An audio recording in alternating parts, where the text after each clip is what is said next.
Sana po tutukan po ninyo ang mga kaganapan sa aming soap opera dahil napakaganda po.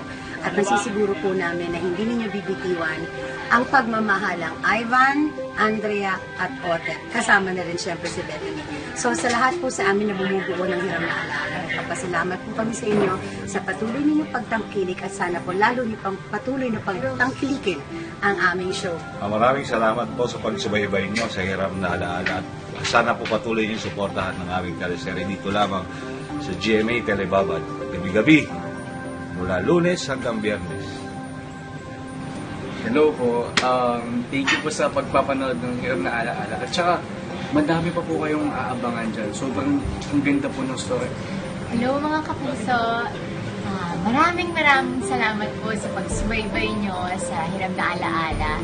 Sana po pagpatuloy nyo pa ang panonood.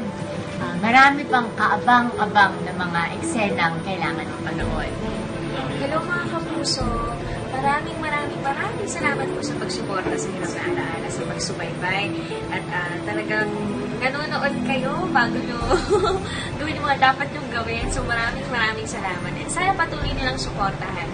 At salamat din sa lahat ng tumutulong sa pag-trend, yung nag-react bawat eksena, yung na tweet limit na dahil ang daming mga hashtags. So, thank you kasi dahil sa inyo kaya dahil nag-trending at napakalaking tulong sa amin.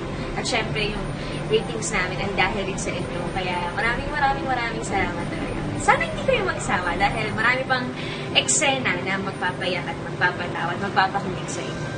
Thank you! Sa lahat ng mga sumusubaybay sa Hiram na Alaala, maraming salamat sa inyo. Sana patuloy ang pagsubaybay niyo sa aming programa. At kami naman ay talagang pinaghihirapan araw-araw para pag-enjoy yung show namin. Kaya sana po, huwag kayong bibitiw. Maraming salamat.